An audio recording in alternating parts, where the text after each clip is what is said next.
Hello everyone, I am Akul, welcome back to your medical lecture. बहुत important topic है, बहुत सारे इंजेक्शंस में डिस्कस करूंगा। इमरजेंसी इंजेक्शन जो लाइफ सेविंग इंजेक्शन भी कहा जाता है, जो जान को बचा सकते हैं, इनके यूजेस, साइड इफेक्ट, डोजेस, सारी चीजों के बारे में मैं डिस्कस करने वाला हूं। सबसे पहला जो इंजेक्शन, जो आईवी इंजेक्शन हमारा आता है, वो होता है मैनिटोल इन्फ्यूजन। मैनिटोल इन्फ्यूजन क्या होता है? देखो, ये इंजेक्शन मस्तिष्क और आंखों में लगने वाले प्रेशर को कम करता है और यूरिन की मात्रा को बढ़ा देता है। सबसे पहली चीज मैंने बोली है कि जो मैनिटोल जो इंजेक्शन है, उसका जो सिंपल यूज है, जो हमारी आंखों में एक दबाव जैसा रहता है, मस्तिष्क में किसी व्यक्ति को दबाव या उसका प्रेशर बढ़ जाता है, ठीक है, तब क्या होता है, इस इंजेक्शन का इस्तेमाल किया जाता है मैनिटोल का, ठीक है। यूरिन के आउटपुट को बढ़ा देता है, जिससे वाटर की एक्सेस होती है, ठीक है। यूजेस की अगर मैं बात करूं मैनिटोल की, ठीक है, मैनिटोल की यूज आईवी इन्फ्यूजन में मिला कंपोजिशन आता है, जिस तरह से पैरासिटामोल रहता है, मिला कंपोजिशन पूरा इस तरह से आईवी इन्फ्यूजन में आता है। ये क्या कहता है? लो इंट्राक्रेनियल प्रेशर। सबसे पहली चीज मैं बता रहा हूं, समझिएगा, लो इंट्राक्रेनियल प्रेशर, जो हमारे इंट्राक्रेनियल जो प्रेशर होता है, इंट्राक्रेनियल प्रेशर आप सब समझते हो कि जो इंट्राक्रेनियल प्रेशर क्या होता है, उसको कम करता है, ठीक है। पोस्ट ऑपरेटिव आई सर्जरी, आंखों के ऑपरेशन के पहले भी इस्तेमाल करते हैं और बाद में भी। पोस्ट मतलब होता है बाद में, ठीक है। पोस्ट ऑपरेटिव आई सर्जरी वगैरह, आई में अगर कोई हुआ है ऑपरेशन वगैरह, तो उसकी पोस्ट यानी कि बाद में इसका ज्यादातर इस्तेमाल किया जाता है, ठीक है, ताकि प्रेशर कम हो जाए। ब्रेन के जो ब्रेन ऑपरेशन रहते हैं, उनके बाद में मैनिटोल इंजेक्शन का इस्तेमाल किया जाता है, ठीक है। ये बहुत इंपॉर्टेंट चीज आप लोग याद रखना है। इसमें यूरिन का आउटपुट बढ़ जाता है और हमारे शरीर में जो इंट्राक्रेनियल प्रेशर है, मस्तिष्क को आंखों में लगने वाला दाब, वो कम हो जाता है। इसके अलावा मैं बात करूंगा, इसके डोजेस की बात करूंगा, तो डोजेस में सिंपल है बात है, 100 ml के 100 ml का जो आईवी इन्फ्यूजन आता है, इसको 1 आवर में दिया जाता है। ये स्टैंडर्ड नॉर्मली मैं बता रहा हूं, स्टैंडर्ड दिया जाता है। बाकी इसमें अगर स्पेसिफिकली बात करूं तो डिपेंड करता है पेशेंट की बीमारी के ऊपर, पेशेंट की कंडीशन के ऊपर, कि पेशेंट की कंडीशन कैसी है, उस कंडीशन के अकॉर्डिंग हम लोग इसको इस्तेमाल करते हैं। वैसे 100 ml का जो होता है 1 आवर के अंदर 1 घंटे में खत्म करना होता है। ये वो इंजेक्शन आईवी फॉर्म में। ये इंपॉर्टेंट चीज ये है कि ये इंजेक्शन किडनी डिसीज वाले मरीजों में नहीं दिया, इस्तेमाल नहीं किया जाता। क्यों? एक मिनट समझिएगा। देखो, क्यों नहीं करते किडनी वाले में? क्योंकि किडनी से रिलेटेड डिसऑर्डर, रीनल फेलियर वगैरह, कोई भी प्रॉब्लम है किडनी से रिलेटेड, तो ये इंजेक्शन क्या करता है, यूरिन को आउटपुट को बढ़ाता है। और यूरिन आउटपुट बढ़ना चाहिए। अब किडनी काम नहीं करेगी तो यूरिन कैसे बाहर निकलेगा? और यूरिन बाहर नहीं निकलेगा तो फेफड़ों के अंदर पानी भर जाएगा। याद रखना, किडनी वाले मरीजों में मैनिटोल का इस्तेमाल नहीं करना चाहिए। क्यों? क्योंकि यूरिन आउटपुट को बढ़ाता है और यूरिन नहीं निकलेगी तो वो जो पानी है वो फेफड़ों में भरने लगेगा और भी आपके अदर अंगों में, पेट में भर जाएगा, पानी का लेवल बढ़ जाएगा, शरीर में दाब बढ़ जाएगा, हार्ट अटैक भी आ सकता है मरीज को। अगर आप लोग ये किडनी वाले मरीजों में इस्तेमाल करते हो तो ये ध्यान रखना, किडनी रिलेटेड डिसीज वाले मरीजों में मैनिटोल इस्तेमाल नहीं करना चाहिए। स्क्रीनशॉट लीजिए, आगे बढ़ता हूं मैं।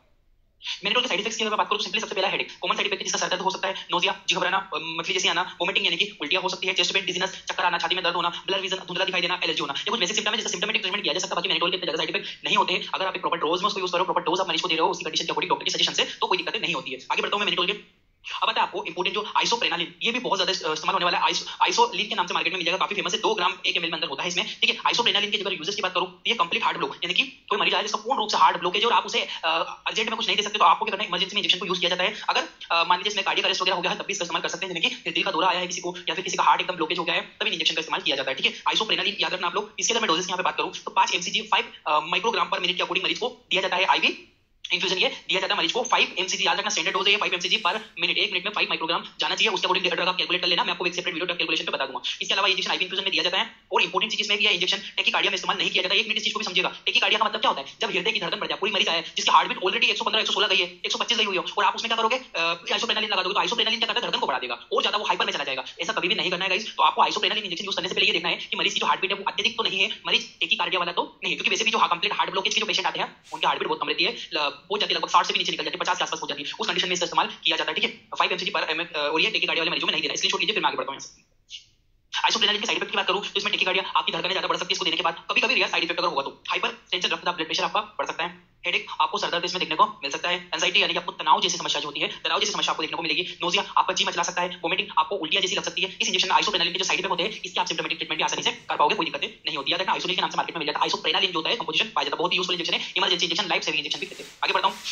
नेक्स्ट आता है वेसोप्रेसिन। वेसोप्रेसिन पता है हार्मोन्स होता है, ये हार्मोनेटिक इंजेक्शन है जो कि मेंटेन यूरिनेशन, यूरिन को नियंत्रित करता है। सबको पता है वेसोप्रेसिन हार्मोन्स का काम क्या कहते हैं, मूत्र के जो यूरिन होती है उसके अवशोषण पर नियंत्रित करता है, ठीक है ये। और दूसरी चीज डिक्रीज यूरिन, यूरिन की मात्रा को कम करता है, ठीक है। इसको देने पर ये अवशोषण कम कर देता है, यूरिन की मात्रा को भी कम करता है, यूरिन ज्यादा नहीं बनने देता, ठीक है। डोजेस की अगर बात करो तो 20 यूनिट, ठीक है। याद रखना, एक जो एम्पूल होता है उसमें 20 यूनिट का, जो 20 यूनिट को आप कितने में मिलाना है, 100 ml NS में मिलाना है, ठीक है। 20 यूनिट्स वेसोप्रेसिन हार्मोन्स वाले इंजेक्शन को आपको 100 ml NS में मिलाकर आपको कितनी स्पीड से देना है, 0.03 यूनिट पर मिनट। इतना देना है कि 1 मिनट में 0.03 यूनिट मरीज को जाए। अब इसका ड्रग कैलकुलेशन भी आप कर सकते हो, उससे कैलकुलेट करके आप निकाल सकते हो। बेसिक मेनली चीज मैंने बताई थी कि भैया जो 20 यूनिट होती है, 20 यूनिट को 100 ml में डिसोल्व करो और डिसोल्व करके उस स्पीड से देना है जिस स्पीड से 0.03 ml minute. IV infusion pump आता है, उसे आप यूज कर सकते हो, ठीक है। आईवी इन्फ्यूजन में आपको इलेक्ट्रिक भी मिलने लगा, वो भी आप इस्तेमाल कीजिए। इंपॉर्टेंट इसमें चीज की बात करो तो ये इंजेक्शन कोरोनरी आर्टरी डिजीज में इस्तेमाल नहीं किया जाता है। यदि किसी व्यक्ति को कोरोनरी आर्टरी डिजीज है तो आपको ये इंजेक्शन का इस्तेमाल बिल्कुल भी उस मरीज में नहीं करना चाहिए। याद रखना, वेसोप्रेसिन का इंजेक्शन है, ठीक है। इसकी छोड़ लो, मैं आगे बढ़ता हूं।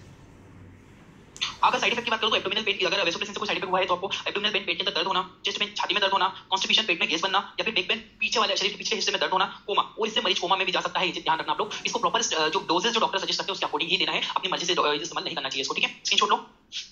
अब बात करो नेक्स्ट की, तो होता है एम्नियोफाइलिन। एम्नियोफाइलिन जो इंजेक्शन होता है ये ब्रोंकोडाइलेटर ड्रग होती है, अर्थात ये श्वास नली को फैलाता है। ब्रोंकोडाइलेटर का मतलब क्या होता है, जो हमारा विंड पाइप है, हवा का रास्ता, वो कभी सिकुड़ जाता है तो उसको फैलाता है। फैलेगा तो क्या होगा, रेस्पिरेशन अच्छे से होगी, व्यक्ति सांस ले पाएगा, किसी को घुटन होने लगती है, सांस नहीं लेने बनती, ठीक है। ऐसे क्या हो सकता है, एस्थमा के मरीज में हो सकता है, जैसे मैंने यूजेस पे लिखा है एस्थमा। एक बीमारी होती है जिसे सीओपीडी कहते हैं, chronic obstructive pulmonary disease, chronic obstructive pulmonary disease में भी इसका इस्तेमाल किया जाता है। इसमें क्या होता है, व्यक्ति के दम घुटने लगता है, सांस लेने में उसको समस्या होती है। एक होता है क्रोनिक ब्रोंकाइटिस, यदि ब्रोंकस नली जो होती है उसमें संक्रमण हो गया हो, क्रोनिक पुराना अच्छा संक्रमण हो, जिससे घुटन हो, सांस लेने की ना बने, रेस्पिरेशन में प्रॉब्लम आए, ब्रीथिंग डिफिकल्टी हो, तब इसका इस्तेमाल आप कर सकते हो। क्योंकि मैंने बोला ब्रोंकोडाइलेटर करके, डायलेट करना मतलब चौड़ा करना, फैलाना, इसको ब्रोंकोस यानी कि वेट पाइप को फैलाना। अगर इसके डोजेस की बात करूं मैं आपको, एम्योफाइलिन के डोजेस की बात करूं तो 0.5 mg पर केजी। अगर केजी के अकॉर्डिंग कोई व्यक्ति 50 किलो का है तो 50 किलो में 0.5 mg का इंटू कर दो, उस हिसाब से। अगर कोई व्यक्ति 65 किलो का है, जितना वजन हो उस वजन में इसका 0.5 mg देना होता है मरीज को पर केजी, यानी कि 25 mg पर मिनट। अगर मैं आप ऐसे बात करूं कि कितने मिनट में कितना जाना चाहिए स्टैंडर्ड डोजेस की, तो ये 25 mg पर मिनट हम मरीज को दे सकते हैं। ठीक है, 1 मिनट में 25 mg दिया जा सकता है इंजेक्शन, ठीक है ना। अगर इसकी बात करूं, सॉरी ब्रेक हो गया।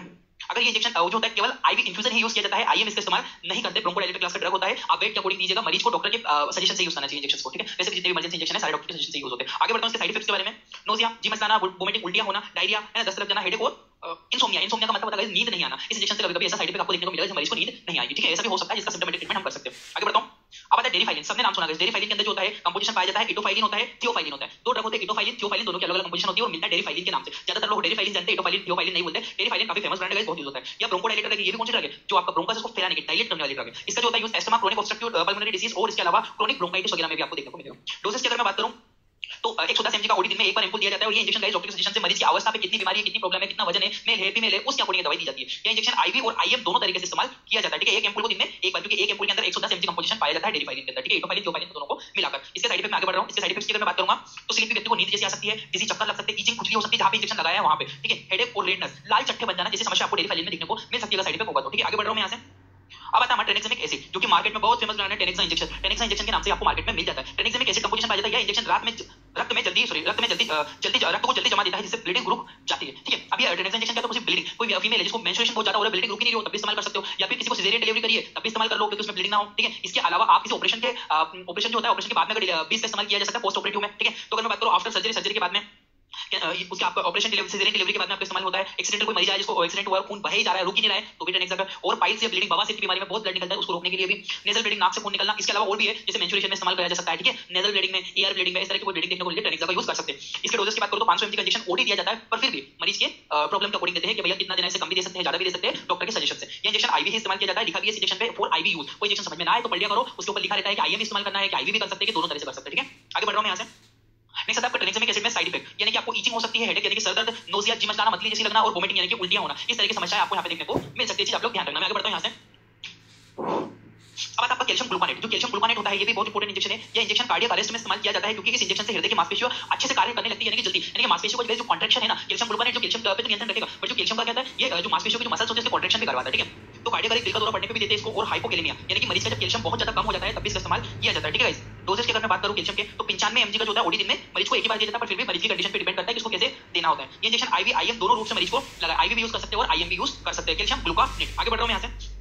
कैल्शियम ग्लूकोनेट के साइड इफेक्ट की अगर मैं बात करूं तो इचिंग, खुजली चलना, हेडेक, सर दर्द, नोजिया, वोमिटिंग और लो ब्लड प्रेशर। कभी-कभी व्यक्ति का रक्तचाप भी कम हो जाता है, लो बीपी हो जाता है, हाइपो में चला जाता है। कैल्शियम ग्लूकोनेट के यूजेस से साइड इफेक्ट होगा तब। आगे बढ़ता हूं मैं यहां से। नेक्स्ट बात करूं मैं एड्रेनालिन, सबको पता है एड्रेनालिन इंजेक्शन एक इमरजेंसी इंजेक्शन है, ये भी लाइफ सेविंग इंजेक्शन माना जाता है, क्योंकि ये एंजाइमेटिक इंजेक्शन होता है जो कि मसल यानी कि मांसपेशियों को रक्त प्रवाह को बढ़ा देता है। मसल्स में क्या होता है, ब्लड प्रेशर जो ब्लड फ्लो है उसको बढ़ाता है। ये हृदय के ऐसे नोड पर भी कार्य करता है जिससे हृदय ठीक प्रकार से धड़के। कोई अपनी हृदय की धड़कन खो रहा हो, धड़कन कम हो रही हो, धड़कन खत्म हो रही हो, तब एड्रेनालिन का इंजेक्शन कर सकते हैं, ताकि वो अपना ऐसे नोड जो है वर्किंग ज्यादा करे और जो होता है उसका हार्ट रेट थोड़ा इंक्रीज हो। अगर इसकी यूजेस की बात करो, मैंने बता दिया कार्डियक अरेस्ट, और इसके कार्डियक अरेस्ट में जैसे कि आपको दिल का दौरा वगैरह पड़ना, एनाफिलेक्टिक शॉक वगैरह हो तब, या फिर सुपरफिशियली ब्लीडिंग, यदि सुपरफिशियली ब्लीडिंग ऊपरी ब्लीडिंग देखने को मिल रही है तब भी इस्तेमाल कर सकते हैं। इसका साइड इफेक्ट की बात करूं तो नोजिया, जी मस्ताना, वोमिटिंग, डिजीज, चक्कर वगैरह आना। इसके अलावा अगर मैं बात करूं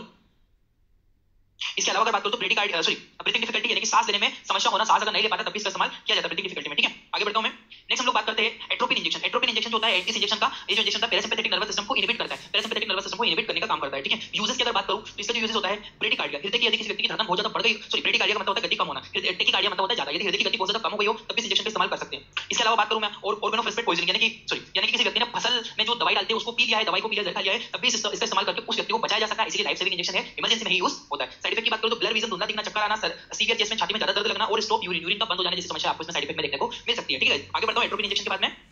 नेक्स्ट आता है डिगोक्सिन इंजेक्शन। डिगोक्सिन की गाइस बहुत यूज होता है। डिगोक्सिन इंजेक्शन का इस्तेमाल हार्ट फेलियर में करते हैं, जब दिल का दौरा आता है ना तब डिगोक्सिन का इस्तेमाल किया जाता है, यदि व्यक्ति अपनी हृदय की धड़कन को खो दे या धड़कन उसकी बंद होने लगे तब। अगर इसके डोजेस की बात करूं तो आईवी दिया जाता है, 250 mg माइक्रोग्राम में इसको दिया जाता है, और वैसे भी डॉक्टर के अकॉर्डिंग यूज करना चाहिए। नोजिया, जी मस्ताना, वोमिटिंग, कंफ्यूजन होना, डायरिया और इरेगुलर हार्टबीट जैसी आपको समस्या अपने इसमें देखने को मिल सकती है, ठीक है। तो डिगोक्सिन भी बहुत इंपॉर्टेंट है, इमरजेंसी इंजेक्शन नहीं आता है। आगे बात करता हूं मैं नेक्स्ट इंजेक्शन पे।